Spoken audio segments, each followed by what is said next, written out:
Começamos hoje as alachot de Rosh Hashanah. A gente viu até agora os preparos para o Rosh Hashanah. Vamos agora ao próprio Rosh Hashanah. Página 708. Um anúncio importante. A gente falou na última aula sobre a importância de ir na mikveh na véspera do Yom Kippur. Aqueles que puderem também na véspera do Rosh Hashanah. Então, quem ainda não reservou, pode entrar no site da sinagoga. Reserva lá seu horário para ir na mikveh. Vai ter sabão, vai ter toalha, mikveh quentinha. Só não vou deixar a sauna ligada, o resto tá... Em todos os Kadishim recitados de Rosh Hashanah até Yom Kippur, é repetida a palavra Le'eilah. Ou seja, é preferido Le'eilah, Le'eilah. Já que é preciso recitar 28 palavras no Kadish, e já que durante todo o ano dizemos Le'eilah min kol birchatah, então durante esse período é dito Le'eilah, Le'eilah min kol birchatah. Então, quando você for fazer o Kadish, a partir do Rosh Hashanah até o Yom Kippur, incluindo o Yom Kippur, tem uma mudança, duas mudanças no Kadish. Então, fica de olho, você vai ver que tem um cinza no folheto que a gente dá, são esses 10 dias no ano que a gente muda. Então, como a gente acrescenta uma palavra, a gente junta duas que são normalmente separadas. Então, a gente fala Leilá, Leilá, duas vezes, ou Leilá, o Leilá, depende do costume, e Mikol, em vez de Minkol. Ok? Então, isso é específico para aqueles que vão, ou estão, Deus nos livre, enlutados, ou aqueles que são Hazam. Cuidado ao rezar com o corpo curvado e em voz alta. Alguns costumam rezar todas as orações do Shemona Esrei de Rosh Hashanah até Yom Kippur com o corpo e a cabeça curvados. Todavia, como é preciso curvar-se no início e no final da bênção de Magen Avraham, no início e no final da bênção de Modim, no início e no final da bênção de Modim, é indispensável erguer-se antes de chegar a esses trechos. E assim cumprir o que foi estabelecido pelos nossos mestres e abençoar a memória. Logo vou explicar.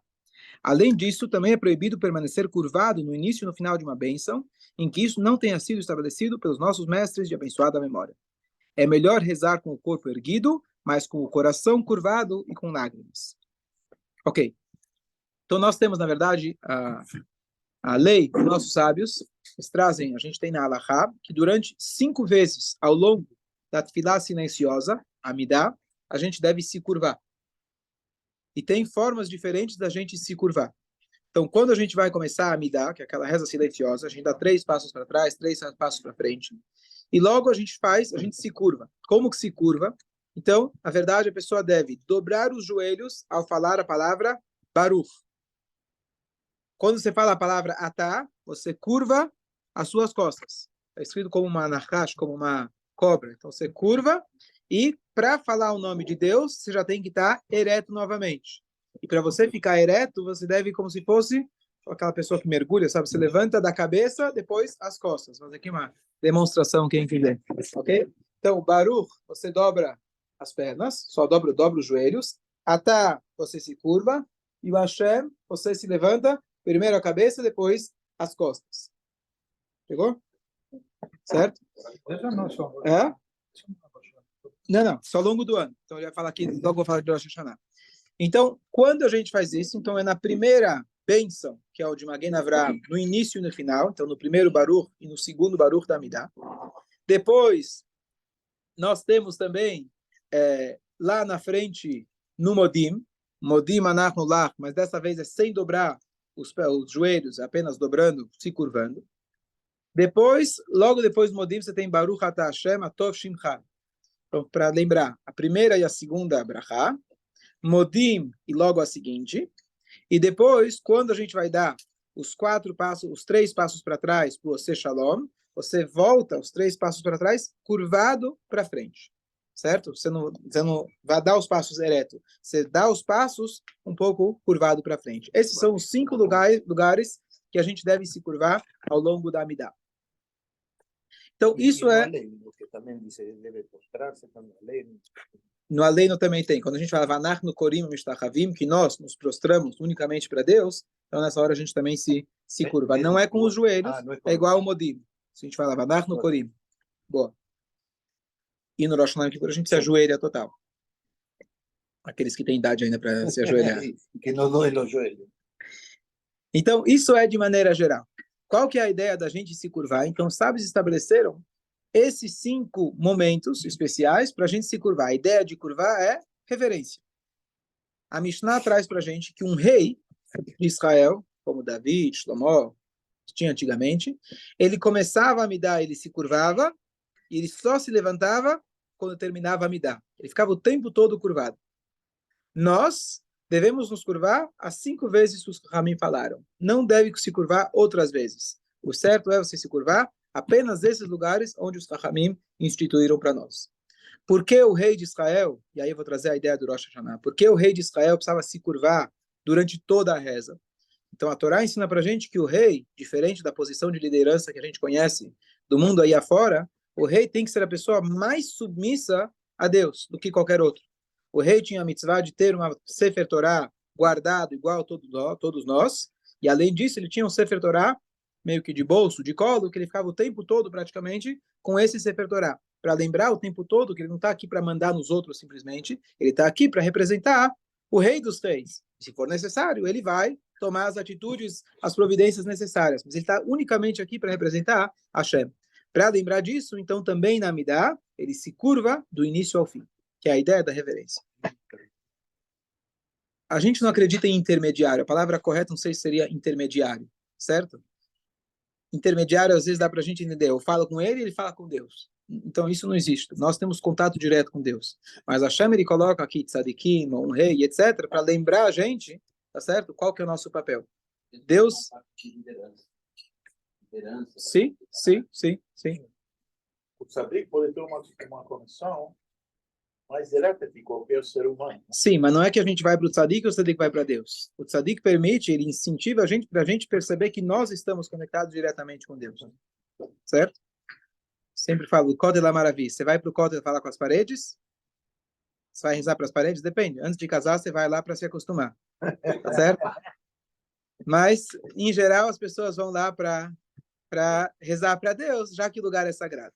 Certo? Então tem lugar sagrado, tem dia sagrado, tem pessoas sagradas, mas não tá, da mesma maneira que você não reza para a sinagoga, não reza para a parede, você não reza para o tzadik, você reza para Deus, em mérito do tzadik. Ok. Então o que ele está dizendo aqui não é uma orientação para a maioria das pessoas. O que ele está dizendo é, existem pessoas que já que é Rosh Hashanah, já que estamos aqui no momento já de muito mais submissão, então, quem sabe a gente faz a midá inteira curvado, igual o rei fazia antigamente.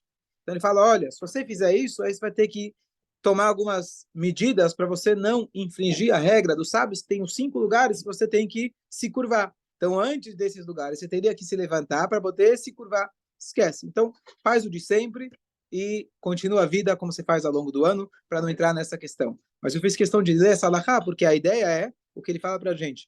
Tá bom, eu não vou me curvar fisicamente, mas o que ele diz aqui, ele fala, é melhor rezar com o corpo erguido, mas com o coração curvado e com lágrimas. Ou seja, você não está com a posição física de curvar, mas você está com o coração mais submisso do que o ano todo, como ele fala, curvado, com lágrimas, etc. Esse é o momento adequado de Rosh Hashanah para a gente estar mais concentrado e mais submisso.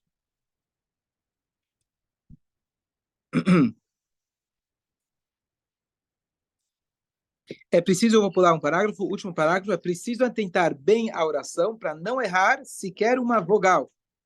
A pessoa deve procurar rezar em um sidur ou marzor com um texto perfeito. Então, hoje, a maioria dos textos, como a gente tem a gráfica, a impressão, é mais fácil de você ter um sidur padronizado, um marzor. Então, antigamente, talvez você tinha cópias feitas à mão e etc. Então, ele diz, pega o melhor sidur possível. Vamos estender essa alahá, porque é o que é prático para nós hoje em dia. Quando você vai pegar um sidur, primeiro, antes das festas, pegar o marzor na mão, dá uma olhada, vê quais são as rezas. Inclusive, se você vê que tem muita reza lá, você não vai conseguir fazer todas, pergunte ao rabino quais são as essenciais. Não vou dizer principais, todas são principais, todas são importantes, mas aquelas que são essenciais e aquelas que você pode eventualmente ler apenas a tradução, acompanhar o Hazan ou até confiar no Hazan e vai na dele, tá certo? Então, outra coisa importante, quem não tem ainda nosso Marzor, aquele que a gente imprimiu ano passado, no retrasado, Rosh Hashanah Yom Kippur, que facilita bastante a leitura, uma tradução fácil, transliteração, lado a lado, então ajuda bastante para a gente poder se concentrar durante as orações. Como eu comentei ontem, os poemas que tem dentro das rezas de Rosh Hashanah e Yom Kippur, não é aquilo que a gente está acostumado a falar no dia a dia. Então, mesmo aquele que já conhece a reza do dia a dia, não necessariamente ele vai conhecer a tradução das rezas das grandes festas. Então, vale a pena a pessoa sentar, estudar, analisar, ver com calma, porque realmente a ideia durante a reza não é só ficar parado. Como alguém falou uma vez, eu cresci na sinagoga, eu sabia que uma vez por ano, duas, eu tinha que ir para a sinagoga com meu pai. Quando o rabino batia na mesa, ficava de pé. Quando ele batia de novo, sentava. Eu fui um bom menino, minha vida inteira ficava de pé, ficava sentado. Isso é, a experiência de sinagoga que ele teve ao longo da vida. Então, a gente quer que seja um pouco mais agradável, um pouco melhor e muito mais de coração. Tá. Agora ele vai entrar numa halakha um pouco mais técnica. Então, diga. Aqui, quando você fala das coisas localíssimas, o Shalom não disse nada, não? Então, calma, ele vai chegar agora. Agora ele vai começar as outras mudanças. Então, mais uma mudança que a gente tem na Amidah, duas mudanças e depois temos os acréscimos. Quais são as mudanças que a gente tem na Amidah, nos 10 dias de Teshuvah?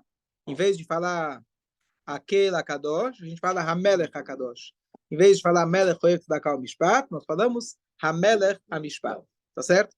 Então aqui ele vai agora entrar no detalhe, para a gente ver como que funciona a halakha judaica. O que acontece se a pessoa esqueceu?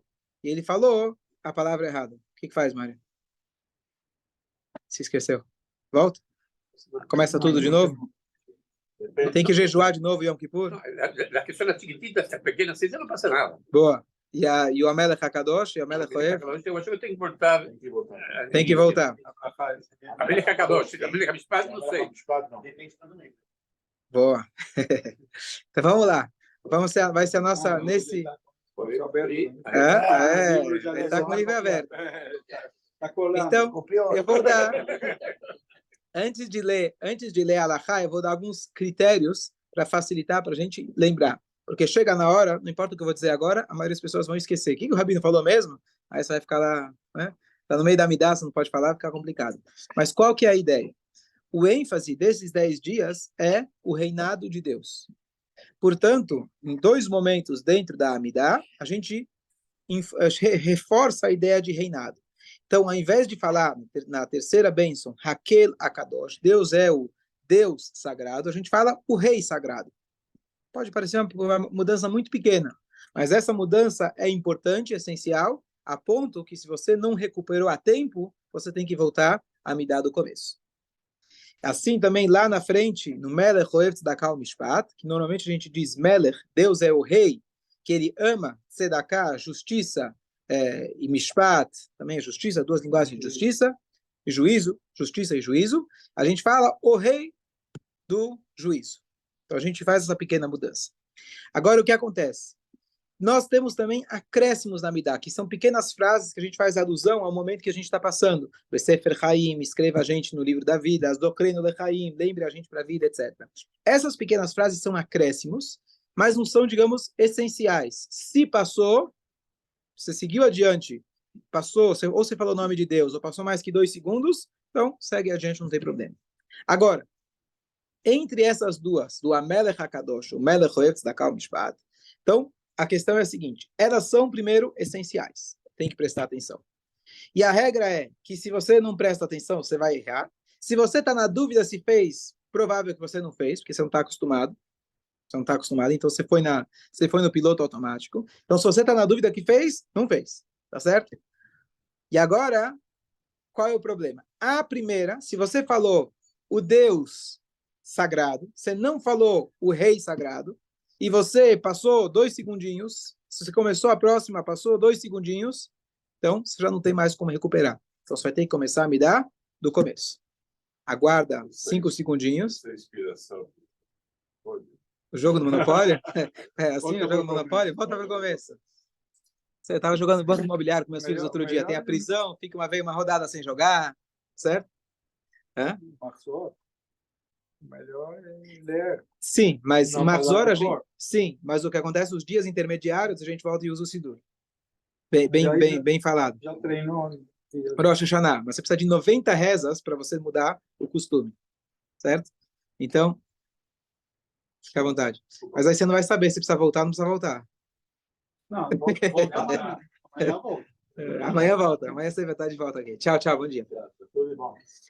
Então, vamos só... Eu prefiro explicar o critério, que vai ficar mais fácil. Se a gente entender o critério, vai ficar mais fácil de entender como que funciona. Porque às vezes volta, às vezes não volta. Então, quando você diz aquele Akadosh, o Deus sagrado, você não fez nenhuma alusão ao reinado. Então, faltou algo essencial. Faltou, perdeu, volta para o começo. Vou ficar de olho, hein?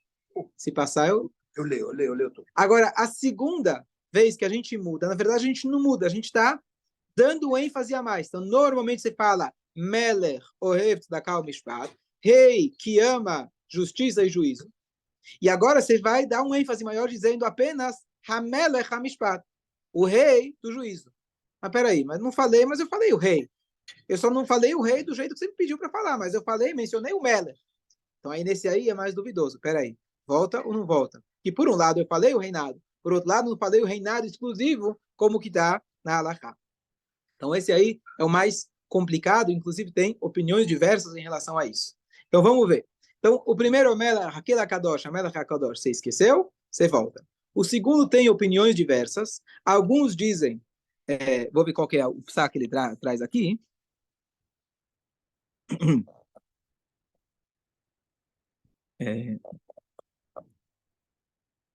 Então, a opinião que ele traz aqui no Kitzur Shulchan Aruch, pode seguir essa opinião, de que se você não falou a Melech HaMishpat, já que você falou a Melech Ohev Tzedakah Mishpat, está valendo. Ou seja, você fez uma alusão ao reinado de Deus. Não foi exclusiva, mas você fez alusão, esqueceu, passou 2 segundos, começou a próxima bênção, segue a vida e está tudo certo.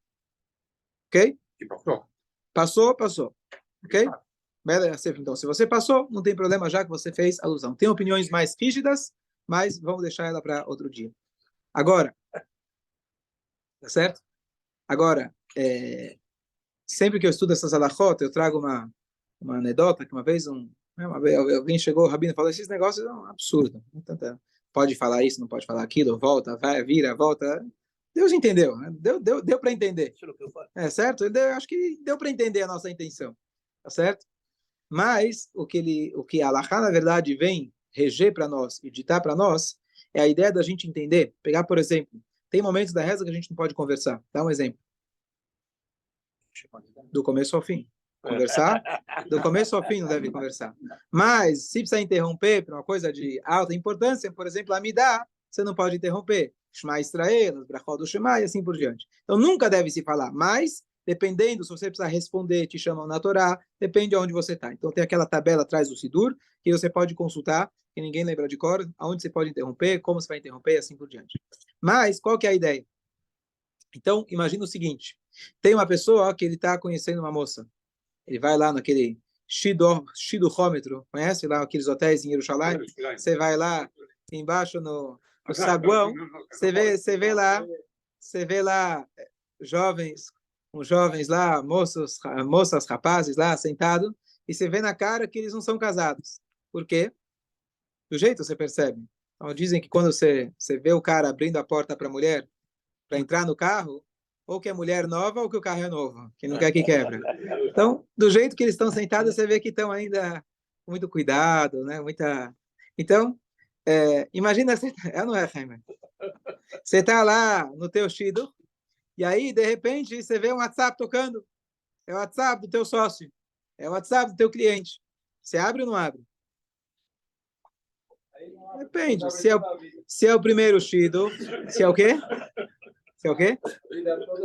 A vida toda abre. Aí não. Aí finge que é gente boa. Aí finge que é confortável. Chega e fala de longe. É mentira tudo que esse cara tá te falando. Exatamente. Estraga tudo, ela. Estraga surpresas. Então, depende. Você vai dizer, bom, primeiro encontro, segundo encontro. Será que é uma mensagem importante? Reunião importante? Você vai avaliar. Imagina que é tua mãe ligando. Filhinho, tô te esperando. Aí, tem que entender? Aí eu desligava. Tá certo? A mãe vai ligar, imagina, coitado não vai casar nunca, né? A sogra que tem, não deixa o filho sair de casa, imagina quando casar, tá certo? Então, você faz uma avaliação. Agora imagina o seguinte. Hã? Quer saber se levou malha, tá bom? E aí, você leva a malha para a mãe não ficar com frio. E aí, agora tem o seguinte cenário. Você tá no dia da Rupá. Baruch Hashem, conseguiu convencer a menina, que você é bom menino, não atende telefone, desliga o celular para falar com a esposa, ela caiu nessa, tá bom? E aí chega o dia da Rupá, e você tá lá, a mulher tá dando as voltas, né? E de repente, trim! Aí você atende lá, alô? Ô, sócio, tá lá na China, faz favor, vai lá na feira, compra. O que você acharia desse cara? Aí sim, péssimo. Tem chance da mulher, na hora de receber o anel? Acho que esse cara tá dando outras prioridades. Então depende de onde você está, em qual momento você está, o relacionamento nosso com a Hashem, ele é mais intenso ou menos intenso. Então se você entende que durante a reza você não pode falar, por exemplo, na Amidah, para você parar e meditar, tá bom, não estou falando. Que diferença faz? Você não falando te ajuda a perceber quão sério é esse momento. Quão sério Hashem está levando esse momento. É um momento de casamento, é um momento de íntimo com Deus. Agora não é hora de você fazer qualquer outra coisa. Outros momentos, então você pode avaliar. Será que é para responder Baruch Hu, Baruch Shmo? Se é para falar Amém? Será que é a mãe? Será que é a sogra? Será que é a vizinha? Quem é que está ligando? Então você pode avaliar. Mas no momento de tanta revelação, no momento de tanta proximidade, a gente tem que tomar mais cuidado. Assim que a gente deve encarar as alahot. Quando a gente começa a ler, volta, não volta, Deus entendeu, tá? Deu para ele entender.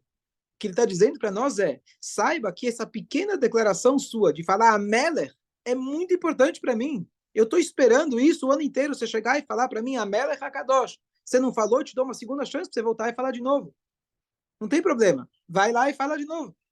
E a Leve e a avó tem no Rosh Chodesh, tá certo? Quantas vezes a gente não esquece a Leve e a avó? Porque é uma vez no mês, 2 vezes no mês, 3 tefilot, 6 tefilot, um pouco mais, não tem a Musaf, né? Mas a Musaf vai a Leve e a avó. Bom, então você vai lá, passei. Então tem uma analogia também muito boa. O que acontece? Imagina, tá chegando o aniversário de 10 anos de casado, e a mulher já está esperando, quem sabe, será que ele vai lembrar ou não vai lembrar? Será que ele vai lembrar ou não vai lembrar? Você sabe como você lembra o dia das bodas? Sabe como lembrar? Eu lembro sempre. Esquece uma vez que nunca mais vai esquecer. Tá certo? 40. Você vai lembrar sempre. Então, não é, Mário. Você quer lembrar as bodas, sabe como faz? Esquece uma vez que nunca mais você vai esquecer. E aí, então, ela está esperando, bom, vai fazer 10 anos, vai fazer 10 anos. E chega o dia, ele vai trabalhar, está esperando, quem sabe hoje à tarde, quem sabe hoje à noite, vai vir com flores, vai trazer alguma coisa, vai me levar uma viagem. Passa o dia, Gurnish. Ele nem se lembrou que ele casou, ele nem lembrava que era casado, tá certo? E ela deixa de propósito, passar o dia assim, né? Ela, claro que não vai avisar, né? Claro que não vai avisar. Agora, uma mulher bondosa e misericordiosa, tá certo? Hã? Ele com ela, ela com ele não casou. Porque é igual. Parabenizar, de um lado.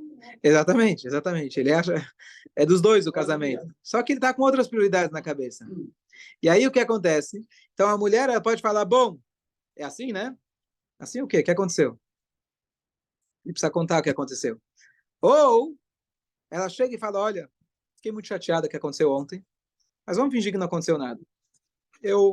Vamos postergar mais um dia. Imagina que hoje é o dia da nossa comemoração. Só lembra que hoje é o dia do nosso casamento. Então, se você for esperto, você vai falar, bom, falhei, mas agora, hoje, vou tirar o atraso, comprar as flores, comprar presente, caprichar, já que eu perdi o dia. Chega no Rosh Chodesh, Deus está esperando o mês inteiro, por exemplo, para essa tefilá. O Yale veio avó, veio a guia, veio a Eve, a Hashem está esperando essa tefilá. Passou, ixi, nem me lembrei que era Rosh Chodesh. Por que você esquece alguma coisa? Não é importante. Tá certo? Tá no automático. Mas Hashem já na Alahá, conhecendo a tendência humana, ele fala, olha, não tem problema, você perdeu, depende de onde foi, é grave, não é grave, é de noite, é de dia, volta, não volta, se é o Hazan, se é a pessoa, e ele te dá todos os passos, já prevendo, dizendo, olha, se você perder, não tem problema, eu te dou uma segunda chance, eu te dou uma terceira chance. Aí você, não sei quem já viu aquele meme, ele desenha o bebê chorando. O que era a cara do bebê chorando? De novo esqueci a Leve e a avó. O cara já está na terceira vez tentando fazer a Amidá e esquece a Leve e a avó de novo. Bom, acontece. Mas a mesma coisa aqui com a Melech HaKadosh, para a gente entender. Não é para a gente tanto focar, ixi, esqueceu, é tão complicado esse negócio, mas mais para a gente entender quão importante é para Deus essa uma palavra. essa uma letra a mais que a gente muda, se é Ha-Shalom ou Se-Shalom, se é Leilá, Uleilá, ou se não é, essas palavras fazem toda a diferença para a Kadosh Baruch Hu. Então, a gente entender, se a gente concentrar nessa ideia de quão importante é a nossa tefilá, talvez, principalmente nessa época que a gente está, a gente vai prestar mais atenção e vai tirar um pouquinho do piloto automático e a gente vai rezar com um pouco mais de kavaná, e aí sim, vai chegar naquela Melech HaKadosh, você vai se tocar e vai perceber. Se esqueceu, tudo bem, você tem uma chance, dependendo onde for, qual a necessidade, você vai, você volta e lê novamente. Não temos 10, senão a gente fazia mais um Kaddish. Ok? Bom dia a todos. Bom dia. Obrigado. Obrigado. Porque no pueden mandar esas, son muchas las esenciales que